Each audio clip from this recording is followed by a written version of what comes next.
యాక్చువల్‌గా ఇప్పుడు అవే ఎక్కువ ట్రెండ్ అవుతున్నాయి తెలుసా? అంటే రెగ్యులర్‌గా ఏదన్నా నొప్పుంటే సర్జరీకెళ్ళిపోవడం కన్నా non surgical methods, non medical మెథడ్స్‌లో ట్రై చేయడంలోనే అంటే not specifically about one point or second point మొన్న డయాబెటీస్ వచ్చింది, షుగర్‌తో బాధపడుతున్నాం అన్న వాళ్ళకి మిరాకిల్ డ్రింక్స్ అని చెప్పి ఏవో ఆయుర్వేదానికి సంబంధించి కొన్ని డ్రింక్స్ ప్రమోట్ చేయడం జరిగింది. జనాల ఇంట్రెస్ట్ ఎట్లా ఉందంటే సర్జరీ దాకా వెళ్ళకుండా ఏ రకంగా దాన్ని తగ్గించుకోవచ్చు అన్ని యాంగిల్స్‌లో. ఎస్పెషల్లీ ఈ అవేర్‌నెస్, ఈ ఫోకస్ సొసైటీలో పెరిగిపోతున్న నేపథ్యంలో ఎపి1 పెయిన్ మేనేజ్మెంట్ సెంటర్ నుంచి సుధీర్ ధారా గారితో మాట్లాడదాం. What can be done non surgically related to knee pain. ఇదే టాపిక్ గురించి ఈరోజు కనెక్ట్ అయ్యి మాట్లాడే ప్రయత్నం చేద్దాం. సార్ నమస్తే. నమస్కారం. ఎలా ఉన్నారు sir? Good. Wonderful sir. Sir ఇప్పుడు నొప్పి అన్న వెంటనే సర్జరీ మ్యాండేటరీ అన్న ఒక ముద్ర పడిపోతుంది చూడండి సార్. దానికి మాకు అర్థమైంది కొన్నాళ్ళ మీతో జర్నీతో మీరు దానికి వ్యతిరేకం అన్నది నాకు అర్థమైంది. కానీ కూడా పిఆర్పి అనేది సపోజ్ ఇప్పుడు మోకాళ్ళ నొప్పికి తీసుకున్నాం అనుకోండి సార్, ఎన్నాళ్ళ వరకు మనం పోస్ట్ పోన్ చేస్తామా, జీవితాంతం అవాయిడ్ చేస్తామా సర్జరీ? దీనికి ఒక చిన్న ఇది చెప్తాను. బేసికలీ ఈ మోకాళ్ళ నొప్పులు, జాయింట్ పెయిన్స్, తర్వాత నడుము నొప్పి, వేరే ఏ లిగమెంట్ ఇంజురీస్ కానీ, లిగమెంట్ పెయిన్స్ కానీ ఇవన్నీ మన చేతిలోని అంశాలు.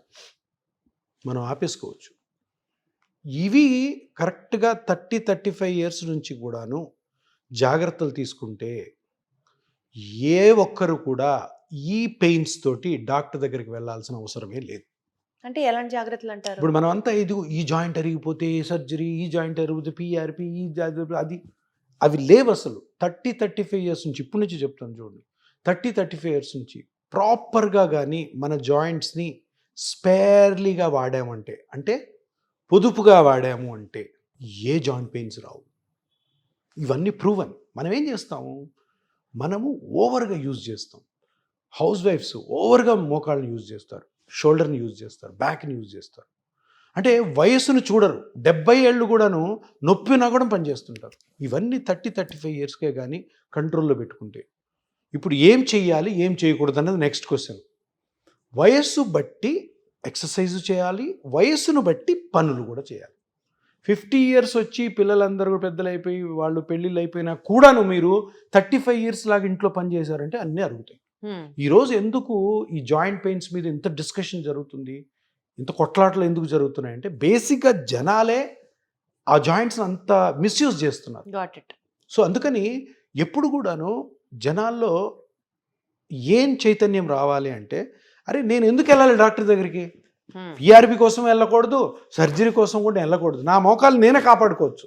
మేము అదే చెప్తాం మా పేషెంట్స్కి. చూడమ్మా నువ్వు చేయించుకో, బట్ నీ కోడలుని చూడు, నీ కూతురుని చూడు, వాళ్ళు కూడా 35-40 ఏళ్ళు అయినాయి, వాళ్ళకి చెప్పండి ఈరోజు మీకు ట్రీట్మెంట్ నేను చేసి ఏ జాగ్రత్తలు చెప్తున్నా అవే జాగ్రత్తలు చెప్పండి. వాళ్ళు డాక్టర్ దగ్గరికి పోరు, మీకు బర్డన్ ఉండదు. సో ఇక్కడ మనం అంటున్నాం కదా, మీరు అన్నారు వ్యతిరేకం కాదు. ఆ ట్రెండ్ని ఓకే అది మిస్యూజ్ కాకుండా వేరే ఆల్రెడీ ఆప్షన్ ఉంది, ఆ ఆప్షను చేసుకోండి అని జనాలకు ఒక ఇన్ఫర్మేషన్ ఇస్తున్నాం. అది మేము చేస్తున్నాం, దాంట్లో పర్లేదు, సక్సెస్ అయ్యాము ఒక లెవెల్. సో బేసికలీ మోకాలు అరిగిపోయింది, మోకాలు నొప్పి వచ్చింది, మోకాల్లో కారణం కనుక్కొని ఎన్ని రోజులైతే అన్ని రోజులు పెయిన్ ఫ్రీగా ఉండాలి అంతే. ఈ ట్రీట్మెంట్కి ఆ ట్రీట్మెంట్కి పోవడం కాదు. నేను చేసే ట్రీట్మెంట్ ఏంటి, నేను సర్జరీ చేయను, నేను అనస్థీషియా డాక్టర్ని, తర్వాత పెయిన్ స్పెషలిస్ట్ అయ్యాను. నా స్పెషాలిటీ ఏంటి, నేను పిఆర్పి చేస్తాను. నా దగ్గర పేషెంటు సార్ ఈ నొప్పి నా తగ్గించండి సార్ మోకాలు నొప్పి అనగానే ఆ నొప్పి కారణం కనుక్కొని ఆ కారణాన్ని పిఆర్పితో తగ్గించడం కోసం ట్రై చేస్తాను. కాని పక్షంలో నేను అప్పుడు చెప్తామ్మా, చూడమ్మా ఇది కాలేదు, నేను ట్రై చేశాను, సో ఇప్పుడు మీరు సర్జరీకి వెళ్తారా, వెళ్ళండి, అంతే. అర్థమైంది సార్. సరే యూజువల్గా పిఆర్పి మోకాళ్ళ నొప్పి కానీ వచ్చినప్పుడు గుజ్జు పట్టడానికి ఆ పర్టికులర్ స్ట్రక్చర్ ఏదైతే బోన్ చుట్టూరా ఉండేది మొత్తం రీజనరేట్ అవ్వడానికి, మనం లాస్ట్ టైం మీరు ఆ ప్రొసీజర్ కూడా నాకు చేసి చూపించారు. అలా చాలామందికి ఒక రకంగా పెయిన్ తగ్గింది, వాళ్ళు హ్యాపీగా వీల్ చైర్లో వచ్చి నడుచుకుంటూ వెళ్ళారని మనం చాలాసార్లు మాట్లాడుకున్నాం.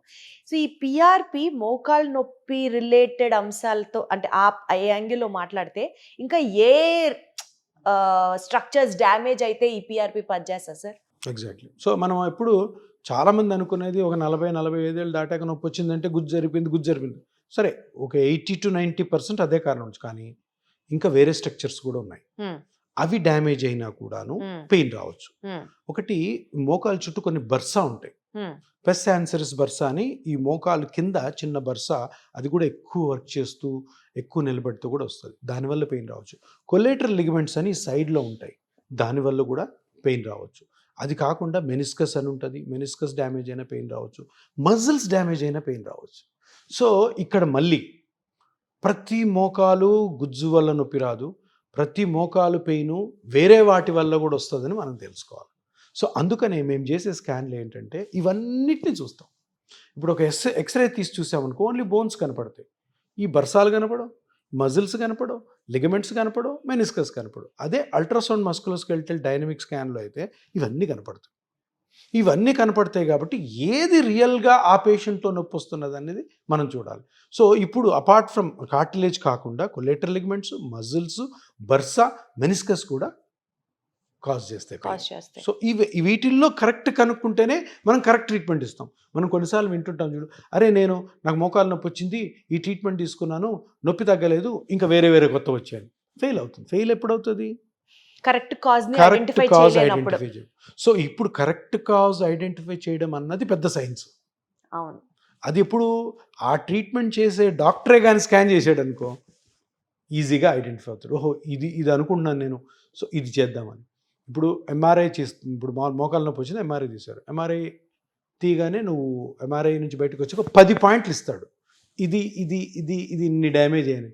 ఇప్పుడు ఆ డ్యామేజ్లో దేనికి ట్రీట్మెంట్ చేయాలన్నది ఇంపార్టెంట్. సో ఇది కనుక్కోవాలి మనం. సో ఇది ఎవరైతే ట్రీట్మెంట్ చేస్తుంటాడో ఆ డాక్టర్ కానీ దాన్ని చేసి ఆ నాలెడ్జ్ ఉంటే అప్పుడు కరెక్ట్ ట్రీట్మెంట్ ఇవ్వగలుగుతారు. సో మీరు అడిగిన క్వశ్చన్కి అది కొలేటరల్ లిగమెంట్ రావచ్చు, బర్సా రావచ్చు, మజిల్స్ రావచ్చు, మెనిస్కస్ వల్ల కూడా పెయిన్. వీటన్నిటికీ కూడా పిఆర్పి పనిచేస్తుందా సార్? వీటన్నిటికీ కూడాను ఆ డ్యామేజ్ని బట్టి కరెక్ట్గా కనుక్కుంటే పిఆర్పి చేసి రికవర్ చేయొచ్చు. సార్ ఇప్పుడు గుజ్జు అరిగిపోతే ఒకలాంటి పిఆర్పి, మెనిస్కస్ అరిగిపోతే ఒకలాంటి పిఆర్పి, అట్లా వేరియేషన్ ఉంటుందా, లేకపోతే పిఆర్పి అంతే? పిఆర్పిలో చేంజెస్ ఏమి ఉండవు, కాకపోతే సిట్టింగ్స్, టెక్నిక్, ఎక్కడ వదలాలి, అసలు ఏ పార్ట్ డ్యామేజ్ అయింది, ఆ పార్ట్ డ్యామేజ్ వల్లే పెయిన్ వస్తుందా లేదా కనుక్కొని ఆ ఇంజెక్ట్ చేసే టెక్నిక్ అన్నది ఇంపార్టెంట్. సో అది దాని తర్వాత టెక్నిక్తో కాకుండా దాని తర్వాత ఏంటంటే ఫాలోఅప్లో ఆ టెక్నిక్ చేసిన తరువాత ఎంతైతే రికవరీ ఉందో అది ఆ పేషెంట్ యొక్క నొప్పికి ప్రపోర్షనేట్గా ఉందో లేదో చూసుకోవాలి. సో అక్కడేమో హీల్ అయిపోయింది, నొప్పి తగ్గట్లే, అది వేరే ప్రాబ్లం.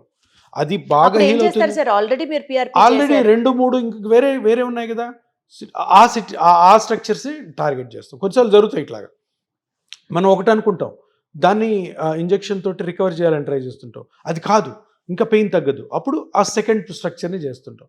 సో అట్లాగా ఈ స్కాన్స్ చేస్తూ ఈ ఇంజెక్షన్ చేయడం ద్వారా మనకి చాలా నాలెడ్జ్ వస్తుంది. ఓహో ఈ నొప్పి తగ్గింది కానీ ఇది తగ్గలే, ఇది ఇంకా ఎక్కువ ఉంది, అప్పుడు టెక్నిక్ ఇంత చెప్తే పేషెంట్ కి అర్థం అవుతుందా సార్? నాకు నొప్పి తగ్గట్లేదు అన్నది ఒక్కటే మైండ్ లో ఉంటుంది కానీ ఇందులో పెద్ద రాకెట్ సైన్స్ కూడా చూడమ్మా. ఈ స్ట్రక్చర్ డ్యామేజ్ అయింది, నేను ఈ స్ట్రక్చర్కి పిఆర్పి చేస్తున్నా, ఇది చేసిన తర్వాత మీకు బాగా తగ్గింది అంటే అదొకటే ప్రాబ్లం, ఈ 2 కాదు అవి హీల్ అయిపోతాయి. లేదు తగ్గలేదు, ఈ రెండోది కూడా ఉంది, దానికి చేస్తాం. ఎందుకంటే కొన్ని సిట్టింగ్స్ పెడతాం, 2 సిట్టింగ్స్ 3 సిట్టింగ్స్ అని, ఆ సిట్టింగ్స్లో ఇది కవర్ చేస్తాం.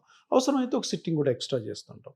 సో బేసికల్ ఏంటంటే కొంచెం కరెక్షన్స్ జరుగుతూ ఉంటాయి, అప్పుడు మనల్ని మనం కరెక్ట్ చేసుకోవాల్సి వస్తుంది. ఇప్పుడు ఎక్కువైపోయింది కదా సార్ జనాలకి, ఈ పిఆర్పి గురించి కానివ్వచ్చు, ఇలా నాన్ సర్జికల్ మెథడ్స్ గురించి ఎక్స్ప్లోర్ చేయడం కానివ్వచ్చు, ఇవన్నీ ఎక్కువైపోయిన నేపథ్యంలో వాళ్ళు కూడా చాలా స్పెసిఫిక్గా ఉంటున్నారు అని విన్నాను, అందుకని క్వశ్చన్ అడిగాను. యాస్ ఇప్పుడు నాలెడ్జ్ ఎలా ఉందంటే ఇప్పుడు పేషెంట్స్కి సఫర్ అయ్యే వాళ్ళు ఎట్లా ఉంటారంటే అన్నీ ఎతుకుతుంటారు, అన్నీ సోషల్ మీడియాలో చూస్తారు, పేపర్లు చదువుతుంటారు, మెడికల్ బుక్స్ కూడా చదివే వాళ్ళు ఉంటారు, డాక్టర్స్ని అడిగే వాళ్ళు ఉంటారు, ఇప్పుడు సైంటిస్ట్ని అడిగే వాళ్ళు ఉంటారు. సో ఎంత అవేర్నెస్ అంత జరిగితే అంత మంచి జరుగుతుంది పబ్లిక్కి. సో పబ్లిక్ డిమాండ్ ఏంటంటే ఏదన్నా కూడా సింపుల్గా బయటపడాలి. నేను if it's not a big disease, మీకు పెద్ద క్యాన్సర్ ఉంది, 2 కిడ్నీలు చెడిపోయినాయి, సో వాటికి సర్జరీలు అవసరం తప్పదు. ఈ ఏజ్ వైజ్ వచ్చే వేర్ అండ్ టేర్కి పెద్ద ట్రీట్మెంట్స్ కాకుండా simple treatment first of all అయితే అవాయిడ్ చేయండి. 30-35 సంవత్సరాల నుంచి కూడా మీ బాడీని పర్ఫెక్ట్గా హెల్దీగా ఉండడం కోసం ఎట్లా వాడాలి అట్లా వాడండి. రావు, ఒకవేళ పొరపాటున వచ్చాయి, టెక్నిక్స్ సింపుల్గా అయిపోవాలి, కాంప్లికేట్ లేని చిన్న ఇంజెక్షన్ టైప్స్తో సెట్ చేయాలి. కాని పక్షంలో సర్జరీ ఎట్లా ఉంది, కానీ ముందే సర్జరీ, అన్నిటికీ సర్జరీ తప్పదు అని చెప్పి చిన్న వయసుల్లో సర్జరీకి వెళ్ళడం మంచిది కాదు. సార్ ఇప్పుడు ఇదే నీ పెయిన్స్ కి మీరు సపోజ్ ఒక 6 సెట్టింగ్స్ సజెస్ట్ చేశారు అనుకుందాం సార్, ఎన్నో సిట్టింగ్ నుంచి నీ పెయిన్ కి రిలీఫ్ కనిపిస్తుంది అంటారు? Good question. ఎప్పుడు కూడాను పీఆర్పీని చాలామంది ఏమనుకుంటారు, పీఆర్పీ చేయగానే టకామని నొప్పి తగ్గిపోద్ది, లేదా 30% నొప్పి తగ్గుతుంది, 50% నొప్పి తగ్గుతుంది అనుకుంటుంటారు. తప్పు. పీఆర్పీ అన్నది గ్రోత్ని స్టిమ్యులేట్ చేస్తుంది. గ్రోత్ స్టిమ్యులేట్ అయ్యి గ్రో అయిన తర్వాత అప్పుడు పెయిన్ తగ్గుతుంది. అందుకనే మేము ఏం చేస్తామంటే పీఆర్పీకి చేసే ముందు పెయిన్ రిలీఫ్ మెథడ్ చేస్తాం. పేషెంట్ నొప్పితో వస్తారు, నొప్పితో వచ్చినప్పుడు పెయిన్ తగ్గించాలి ఫస్ట్. సో ఫస్ట్ సిట్టింగ్ కొన్ని డిఫరెంట్ టెక్నిక్స్ ద్వారా, ఇంజెక్షన్ ద్వారానే ఆ పార్ట్లో పెయిన్ తగ్గిస్తాం. అప్పుడు ఏమండి, ఒకటి కాన్ఫిడెన్స్ బిల్డ్ అవుతుంది. నెక్స్ట్ టెక్నిక్స్ చేయడం కోసం ఎక్సర్సైజ్ ఏవైతే చేయాలో అవి స్టార్ట్ చేసుకుంటాం. నొప్పుంటే ఎక్సర్సైజ్ చేయరు కదా.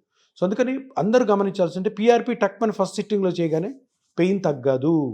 పీఆర్పీ అన్నది అక్కడ కార్టిలేజ్ని కానీ, సుప్రాస్పైనటస్ కానీ, వేరే టెండాన్స్ ఏవి డ్యామేజ్ అయితే అవన్నీ రికవర్ అయిన తర్వాత లాంగ్ లాస్టింగ్గా నొప్పిని పీఆర్పీ చేస్తుంది. ఇనీషియల్గా ఇమీడియట్గా పెయిన్ తగ్గాలంటే దానికి డిఫరెంట్ టెక్నిక్స్ ద్వారా ఫస్ట్ తగ్గిస్తాం. మా ఫస్ట్ సిట్టింగ్లో అవే ఉంటుంది. ఫస్ట్ సిట్టింగ్లోనే చాలా నొప్పి తగ్గుతుంది, 100% తగ్గదు, చాలా నొప్పి తగ్గుతుంది, పేషెంట్ చాలా హ్యాపీ ఫీల్ అవుతాడు.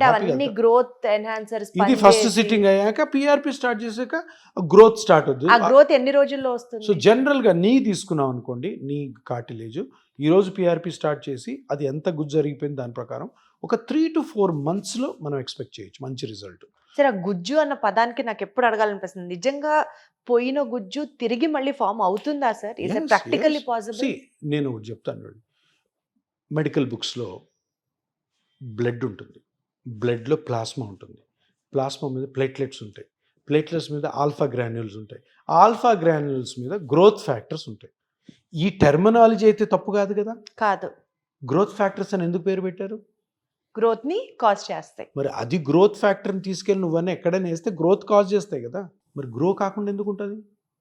Simple tech. ఇప్పుడు మన పబ్లిక్ అర్థం అవ్వాలా, పీఆర్పీ ఎక్కడైనా అవి గ్రోత్ కాజ్ చేస్తాయేమో, కానీ కార్టిలేజ్ లో మాత్రం అరిగిపోయిన గుజ్జు తిరిగి రాదు అంటారు కదా. అన్నది ఎక్కడన్నా ఉందా రీసెర్చ్లో? ఎక్కడ లేదు. అవన్నీ స్టడీస్ ఎలా ఉంటాయంటే, ఒక స్టడీ ఉంటుంది, ఆ స్టడీలో ఒక 500 మందికి ఈ కార్టిలేజ్ గ్రో అవుతుంది అని చేసి అది సరిగ్గా డెవలప్ అయింది. అంటే ప్రపంచం మొత్తం మంది 5 మంది ఉన్నారా? 500 మంది. కొన్ని వేల స్టడీస్ కార్టిలేజ్ గ్రో అవుతాయని చెప్పి వదిలేశారు. కాబట్టే ఈరోజు నేను 2017లో ఎప్పుడైతే ఒక పీఆర్పీ కిట్ ఉంది, ఇప్పుడు 25 కిట్లు అయినాయి. ఎందుకు? గవర్నమెంట్ తెలీదా? గవర్నమెంట్కి ఇన్ కేసు అది పని చేయట్లేదంటే వెంటనే బ్యాన్ చేస్తారు. ఎక్కడ రాసింది చెప్పండి పీఆర్పీ కార్టిలేజ్ గ్రోత్ కానివ్వదు, పీఆర్పీ పని చేయదని ఎక్కడ రాసిందా? ఎక్కడన్నా లాలో రాసిందా? రాసలేదు. ఎక్కడ తప్పకుండా దీనికే సర్జరీ చేసుకోవాలి, గ్రేడ్ 4కి సర్జరీ తప్ప వేరేదే లేదు అని ఎక్కడ రాసిందా? లేదు. అది డాక్టర్ డిస్క్రిషను, పేషెంట్ డిస్క్రిషను, ఆ డాక్టర్కి పేషెంట్కి ఉన్న అండర్స్టాండింగు, డాక్టర్ ఎంతైతే పేషెంట్కి ఎక్స్ప్లెయిన్ చేసి చేస్తాడు దాని మీద డిపెండ్ అవుద్ది. కానీ ఏ దానికి హార్డ్ అండ్ ఫాస్ట్ రూల్స్ లేవు. పీఆర్పీ అన్నది గ్రోత్ ఫ్యాక్టర్స్ ఉంటాయి. గ్రోత్ ఫ్యాక్టర్స్ మీనింగే గ్రోత్ క్రియేట్ చేయడము. ఆ సెల్స్ని ఎక్కడ వేస్తే అక్కడ గ్రో క్రియేట్ అవుతుంది. దీన్ని ఎవరు ఎంత చెడ్డగా మాట్లాడినా కూడాను దాన్ని నిజాన్ని అబద్ధం చెయ్యలేరు. Got it sir. సో గుజ్జరిగిపోయింది అనుకున్న వెంటనే మన కాన్ఫిడెన్స్ తగ్గించేసేసుకొని మనం భయపడిపోయి అమ్మో ఇంక మనకి వయసు అయిపోయింది అని అనుకొని ఇంకా నీ రీప్లేస్మెంట్ సర్జరీయే మార్గమా అనుకోవడం కాదు. We still have many options. అందులో you can definitely explore PRP. నొప్పి తగ్గుతుంది అండ్ ఆల్సో అరిగిపోయిన గుజ్జు తిరిగి ఫామ్ అవుతుంది అని గంటా పదంగా అంటున్నారు సుధీర్ తారా గారు. Wonderful sir. Thank you so much.